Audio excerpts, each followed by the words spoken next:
Good evening and welcome to Wisdom Walk Talk here on Black Hole Radio and my YouTube channel, Wisdom Walk to Self-Mastery. I am your host and guide, Jojapa Maria Ensaroma. And March is the first of two nature months in this 2020 Earth year of deep and obviously radical change. To honor the seasonal change that March brings, my theme is Open Up and Adapt. As we are in the midst of old beliefs and structures giving way to new ones, as coronavirus time has definitely brought. So in this broadcast and video, I will focus on consciously adapting to environmental changes. But first, just as a reminder, when I'm broadcasting live, you can access the program if you have problems with your internet or Wi-Fi connection through this phone number. It is area code 563-999-3089. Now, I will upload a video of this broadcast on Tuesday to my YouTube channel, and you can ask questions or share comments on my Facebook page, Wisdom Walk Radio, my website, www.wisdomwalk2selfmastery.com, or, of course, in the comments section below the video. So now I invite you to sit or lay back and join me for an exploration of the inner landscape where we can connect to our souls and discover the true treasure of being human. So, wow, here we are. I am here in the United States for those of you who are tuning in from other countries. And it's about week 2, I'd say, of us having to adapt to the reality of the coronavirus. And it's been really very interesting, as I'm sure some people in other countries know because of what they have been experiencing. So we're still in this kind of transition phase where people are still having to accept the restrictions, the inability to really move around and do what it is that you're used to doing in your daily day, to have to confront the fears related to financial situations and issues, and of course, the big fear in regards to the health challenge. And so I want to start my show out, as I always do, with honoring the ancestors. And I'm going to call on, because this is International Women's History Month, all the female ancestors, and I'm calling on them to help us continue to learn how to navigate with love through this pandemic, this global health challenge. So, if you will, think about an ancestor, female ancestor, that you want to call on. I'm calling on all of mine, from my mama to my aunts to my grandmama to the women I grew up in the neighborhood who were so wonderful. They were like second mothers to us. My great-great-grandmother, who I never met, but I know of her. I'm calling on all of those ancestors because they've known how to adapt and get through a time period. Otherwise, I wouldn't be here. And it's the same for you. You wouldn't be here if your ancestors didn't know how to open up and learn to adapt. So join me, if you will, as I invoke these female ancestors.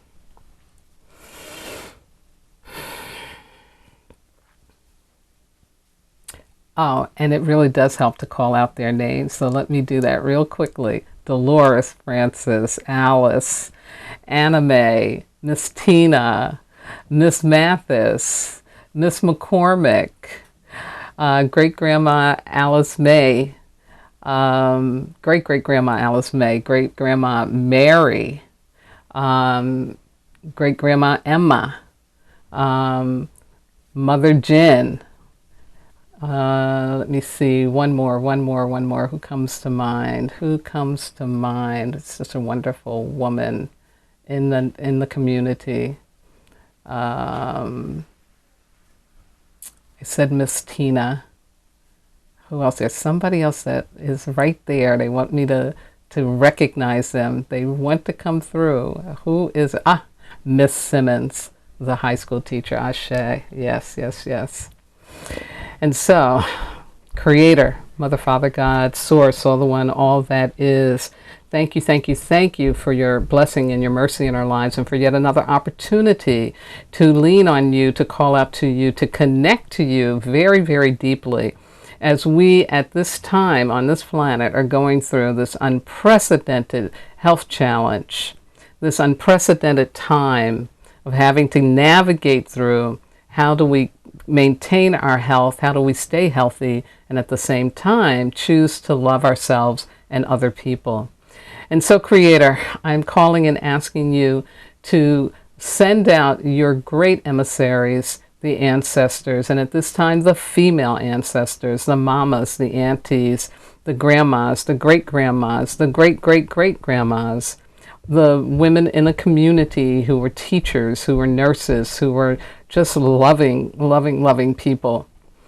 We're asking you to help us connect with them and receive their guidance and their wisdom as we continue on a daily, sometimes moment-to-moment basis to learn how to navigate through this challenge, and again, by choosing love over fear. And so, ancestors, ancestors, ancestors, hear our call. Come be with us. Come be in front of us. Come be behind us. Come be beside us. Come be below us. Come be above us. Come be within us. Because we don't know. We can't know. And so we need your help, your guidance, your wisdom, and your love. You who can see in all directions at once. You for whom problems here are not problems there. We welcome you. We invite you. We invoke you to be present to us at this critical time in human history. And again, Creator, thank you, thank you, thank you for this opportunity to call on the ancestors and receive their love and support. And so I ask and thank you for this, for the love of the ancestors, in the name of all that is holy. I say Amen, Ashe Ahoasa, Ashinga Bismillah, and so it is. Ashe, Ashe. So I'm going to do some elemental wisdom for the week and some astrology. There is a new moon coming in on Tuesday. But first, the elemental wisdom, and again, the elemental week begins on the day of the week that January 1st fell on, and this year it fell on a Wednesday. So Wednesday the 25th through Tuesday, March 31st, we will be in an Earth Week. And here are some opportunities for you during this time period. It's about receiving support. Yeah. You are worthy.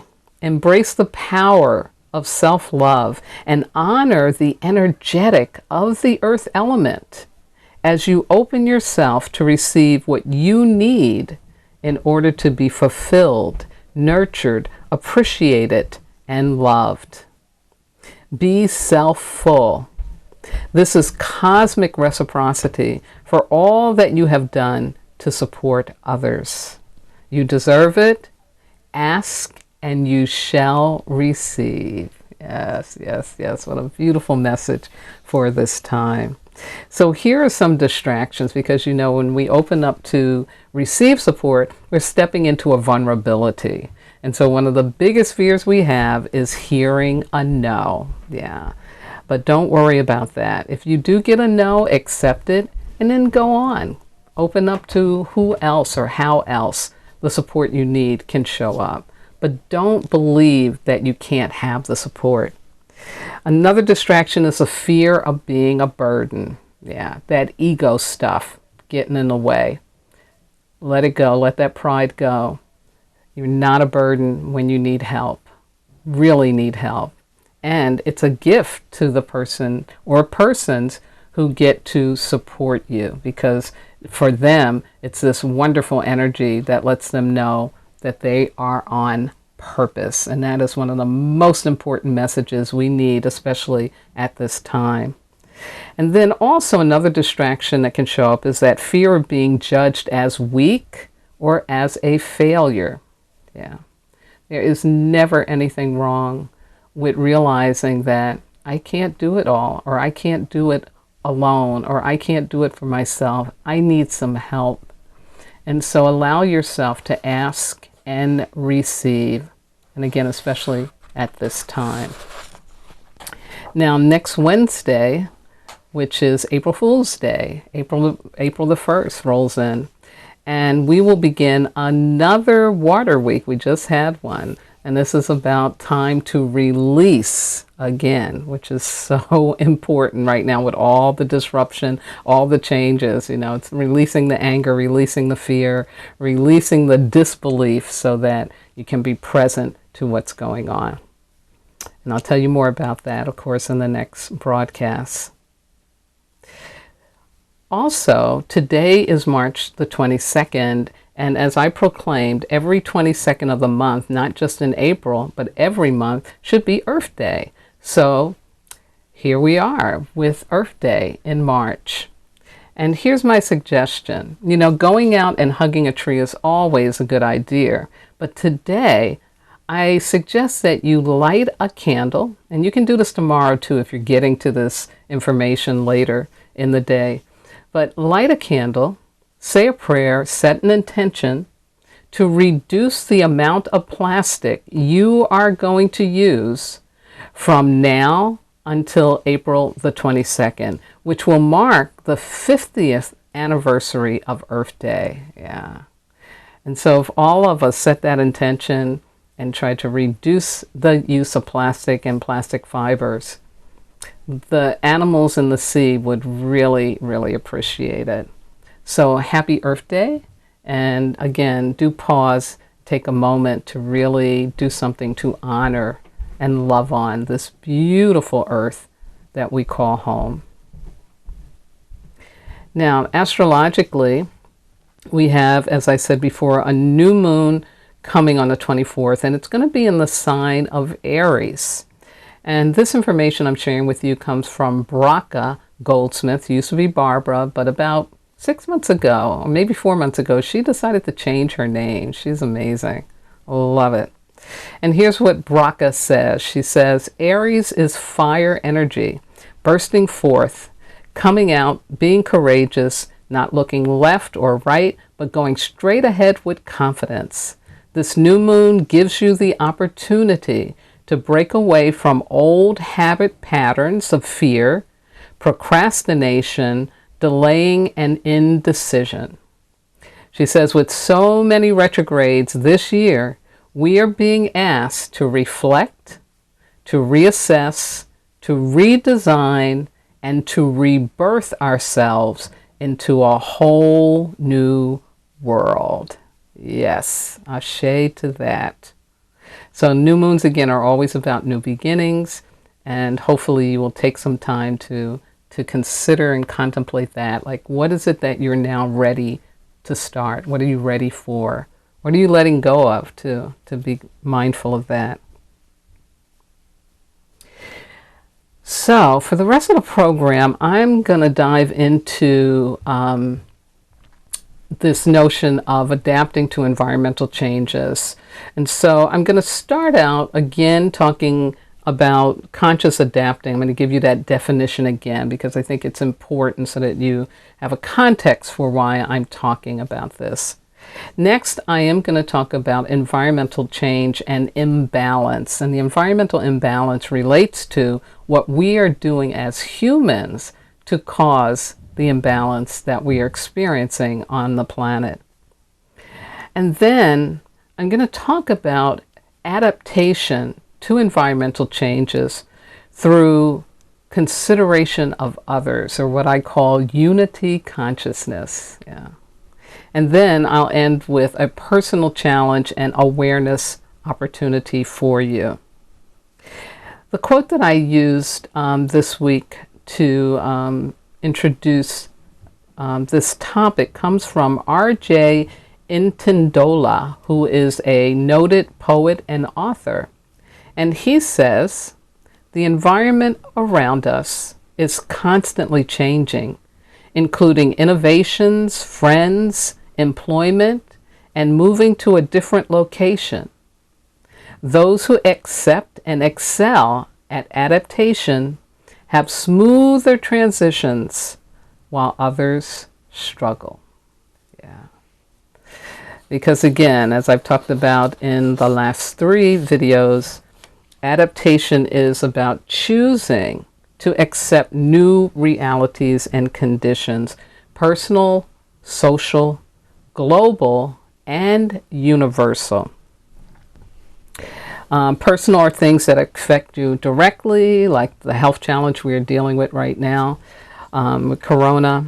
Could be also emotional challenges. Social, of course, are things that affect how you live, how you relate to people, how you commune with others.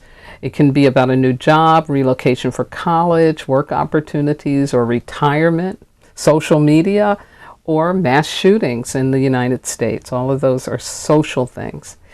Globally, those are things that affect every living thing on the planet in the same and different ways. And definitely coronavirus, global warming, earth changes, global economy, population explosion, and the impact of nuclear power.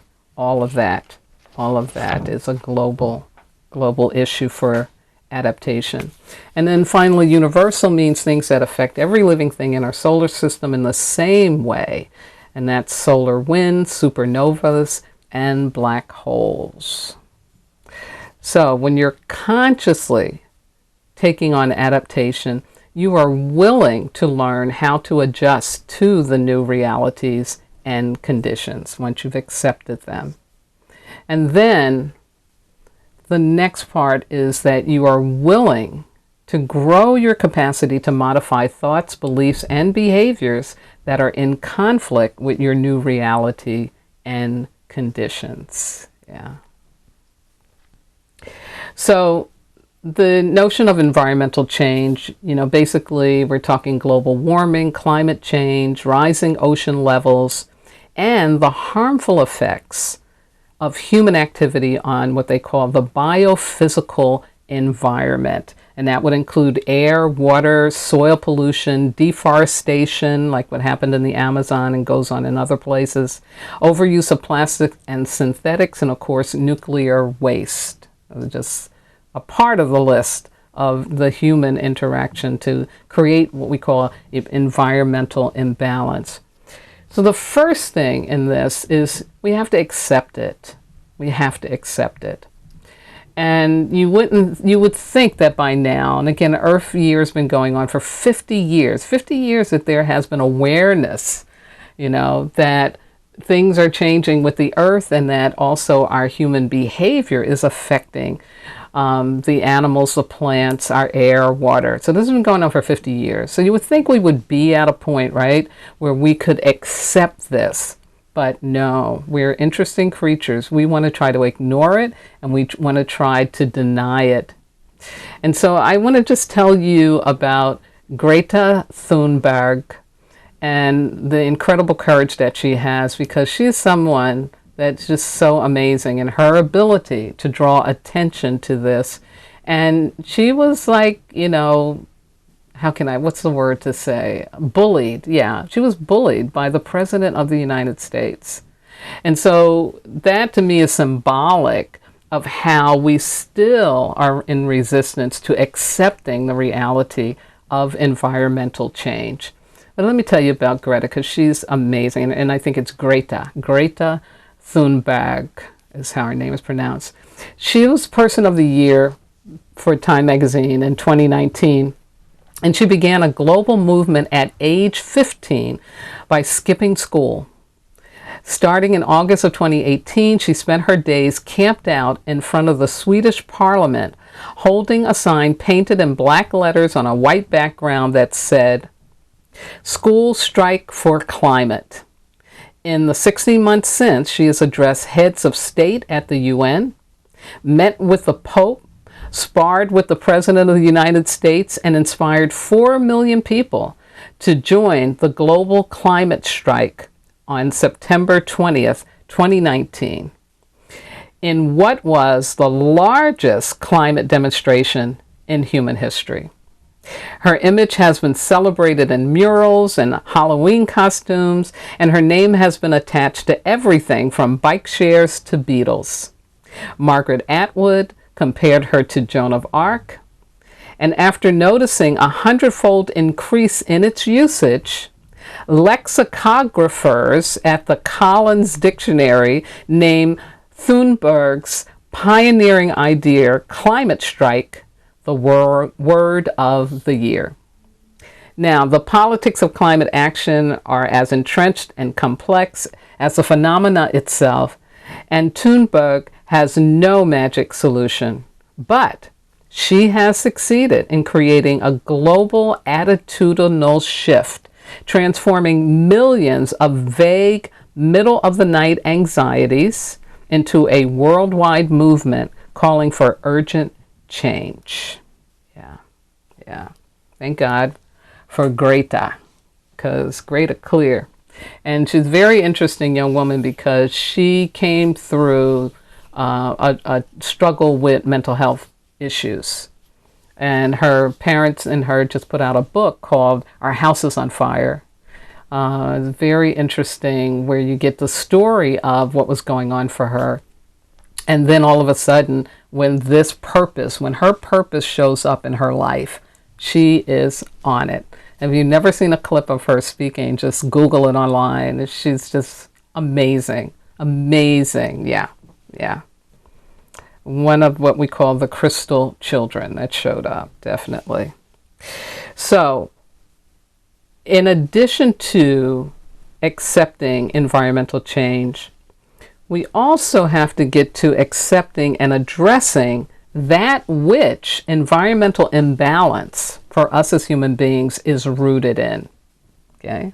And here's the root of it. It's embedded, unhealed pain that has us addicted to overconsumption of everything. Yeah. Because that's what pain does. It will create an addiction. And we have an addictive behavior to overconsumption of things. That's why coronavirus, bringing up the kind of restrictions and the need for rationing that it is so painful. So painful. Because we've just had the run of the mill. And I'm speaking, of course, mainly about those of us in Western culture who consider ourselves advanced. Yeah, it's advanced, all right. So adaptation from all of this, here's what it requires, I believe. It starts with emotional healing to become your higher self.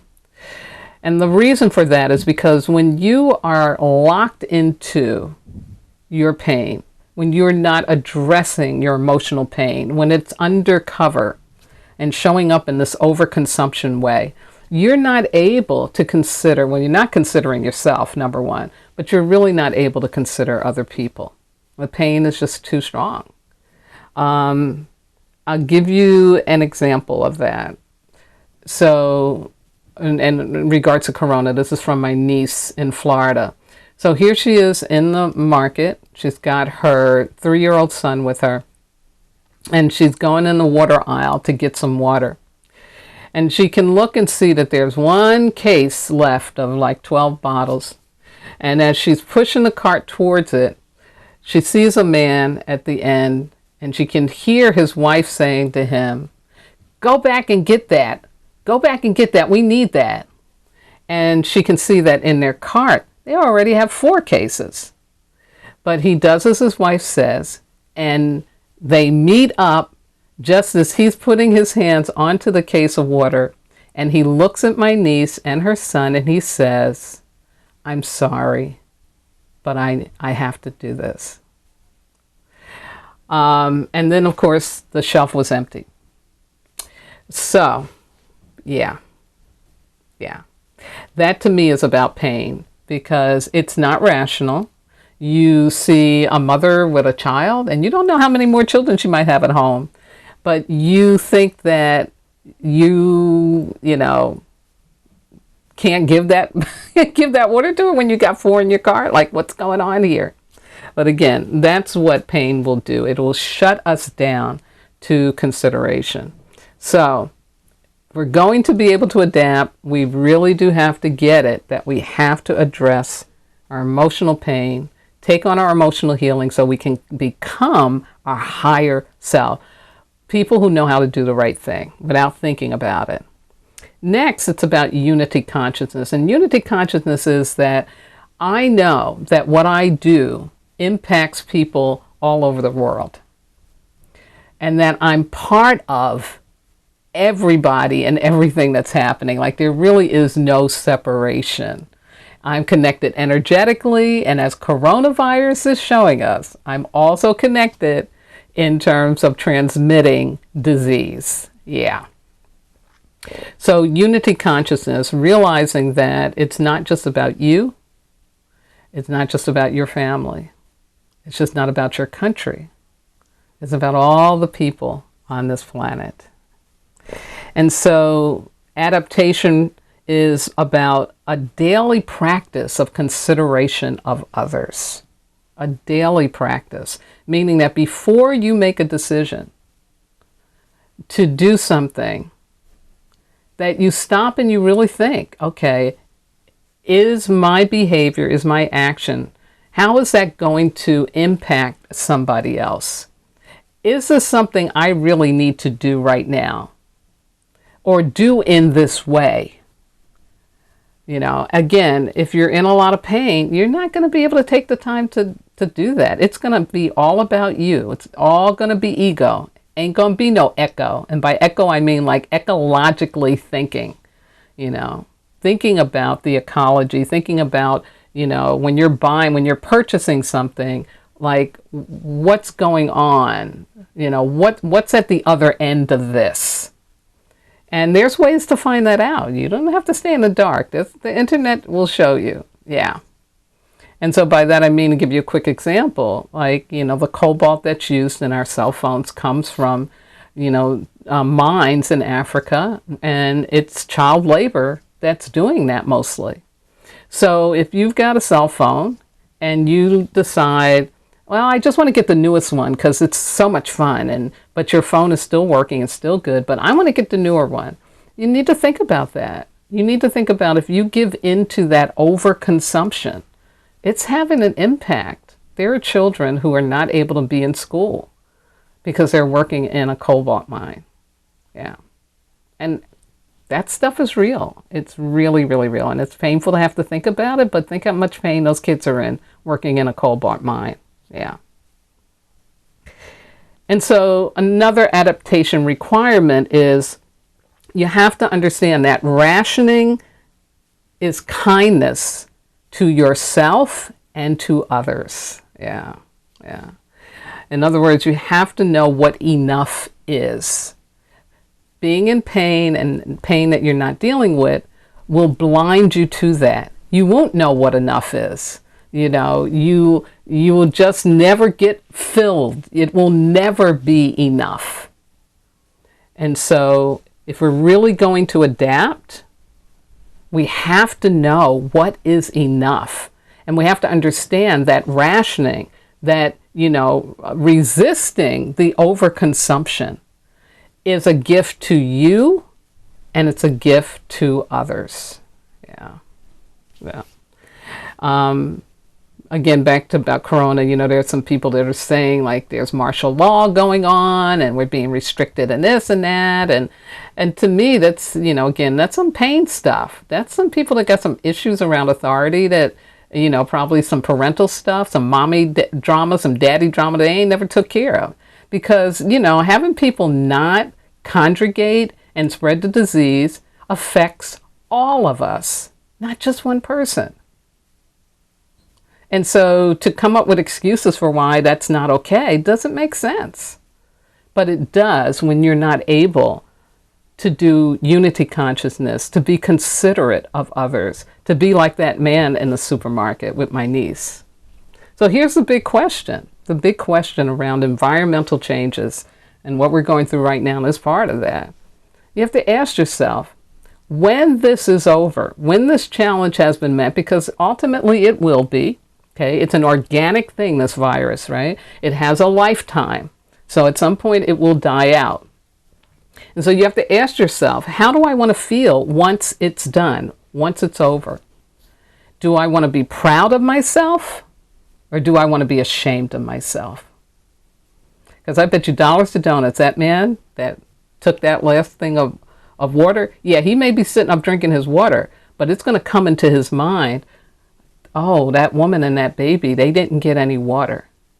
And he might push it off and say, oh, but they could go someplace else. It'll be okay. But then it'll come back to him again. That woman and that baby, I didn't take their water. He's not going to feel good about himself. He's going to be ashamed of himself. So here's a personal challenge and awareness opportunity for you this week. Practice conscious consideration. I want you to choose to take a time in the moment how what you want to do or are considering to do or are about to do, how could that affect someone else? Choose not to allow fear to make the decision for you. Yeah. See, because fear will shut you down. You won't be able to consider anybody. You just be like, me, me, me, me, me, what I need, what I got to do. You won't be able to consider. But if you just stop and take time and really think and feel, why am I doing this? What is this really about? Is this about me? Am I thinking about the consequences of my behavior? Because as a result of your choices and your actions, again, you ask yourself, do I want to feel proud or ashamed of myself? Yeah.